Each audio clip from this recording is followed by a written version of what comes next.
Hello student, welcome to exam B. Question of the day के name से हमने जो सीरीज स्टार्ट किया, आज इस सीरीज में हम प्रॉफिट एंड लॉस टॉपिक पे बेस्ड क्वेश्चन डिस्कस करेंगे। तो चलिए देखते हैं हमारा क्वेश्चन क्या है। हमारा क्वेश्चन है, इस shopkeeper has two items, jeans and shirt, and cost price of the jeans is 50% more than the cost price of shirt.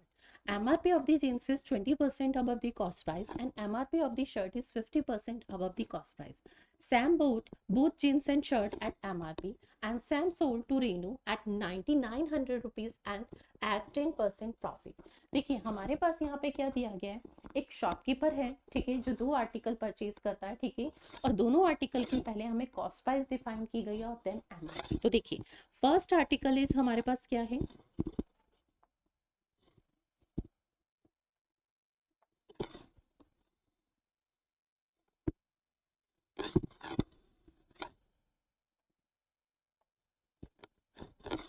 First article हमारे पास देखिए क्या है, jeans and second is shirt. First article की अगर हम बात करते हैं तो फर्स्ट आर्टिकल का कॉस्ट प्राइस यानी जीन्स का वो कितना दिया गया है, 50% अबव है, किससे, मोर देन है शर्ट से. तो हम शर्ट का 100 यूनिट एज्यूम करते हैं, ठीक है, तो जींस का 150, 50% अबव यानी 150 यूनिट हो जाएगा. अब MRP of the jeans is 20% above, 20% above, तो इस पे एमआरपी कितनी लिखी जाएगी, 150 का 20%. अगर 150 का 10% में यहाँ से कहती हूँ तो आपके पास कितना होगा, तो 15, 20% इज 30, तो यानी एमआरपी इस पे कितनी लिखी जाएगी, 180 यूनिट. एंड शर्ट पे कितनी लिखी जाएगी, तो एमआरपी 50% अबव दी शर्ट, ठीक है, यानी 100 यूनिट का 50%, अगर मैं कहती हूँ तो 50% कितना हो, यानी इस पे एमआरपी 150 यूनिट.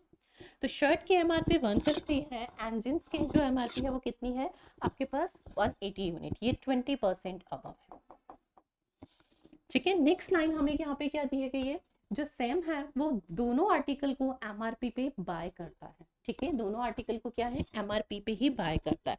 तो ये जो एमआरपी है ये सेम के लिए क्या हो जाएगी, तो कॉस्ट प्राइस, सेम के लिए क्या हो जाएगी, कॉस्ट प्राइस, ठीक है, दोनों आर्टिकल का. अब हमें क्या कहा गया, सेम ने जो सोल्ड किया है, ठीक है, जींस कितने में, 9900 में एंड 10% प्रॉफिट. सेम के लिए जींस का जो कॉस्ट प्राइस है ना वो कितना है, 180 यूनिट, ठीक है, और उसने 10% के प्रॉफिट पे इसे सेल किया है. तो पहले 180 यूनिट का 10% प्रॉफिट फाइंड कर लेते हैं, तो कितना होगा, 18 यूनिट, ठीक है, यानी फाइनली सेलिंग प्राइस कितना हो जाएगा, तो सेलिंग प्राइस इज 198 यूनिट, ठीक है, जो ये क्या है, सेम के लिए सेलिंग प्राइस और रेनू के लिए कॉस्ट प्राइस हो जाएगा इस जींस आर्टिकल का. अब पॉइंट समझना, 198 unit is equal to selling price, और ये किसके इक्वलेंट है, 9900 के. तो 1 यूनिट की वैल्यू यहाँ से हमारे पास कितनी आ जाएगी, ठीक है, तो 1 यूनिट की वैल्यू हमारे पास यहाँ से बताइए कितनी आ जाएगी, तो 1 यूनिट की वैल्यू 5, ठीक है, तो यहाँ से हमारे पास 1 यूनिट की वैल्यू 190 का 198 की मैं 990 की बात करती हूँ, ठीक है, तो ये कितने टाइम्स इससे डिवाइड होता है, 190 ले लेते हैं हम पहले, ठीक है, 190 के टेबल में 5 टाइम्स 90 950 आता है, 990 जस्ट 8 है, 8 का अगर मैं 5 से मल्टीप्लाई करूँ 40, बात सेम है, ठीक है, तो 1 यूनिट की वैल्यू आपके पास आती है 50, 1 unit is equal to 50 rupees, ठीक है.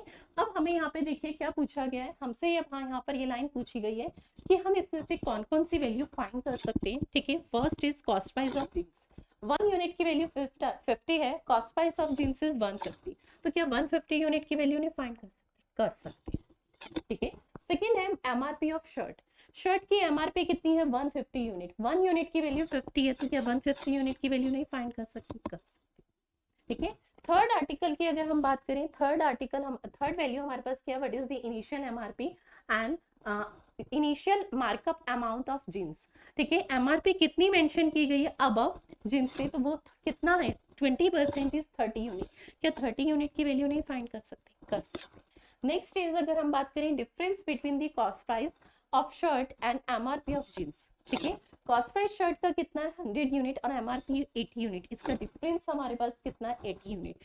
1 यूनिट की वैल्यू क्या 80 यूनिट की वैल्यू फाइंड नहीं कर सकते, यानी हम इसमें अगर हम देखें option first, second and third and fourth, चारों वैल्यू कंक्लूजन फाइंड कर सकते हैं, मल्टीप्लाई करनी है. जब ऐसा दिया होता है तो प्रॉपर फाइंड करने की जरूरत नहीं है, हमें पता है कि हम ये कर सकते हैं, तो आंसर हमारे पास क्या आएगा, ऑल.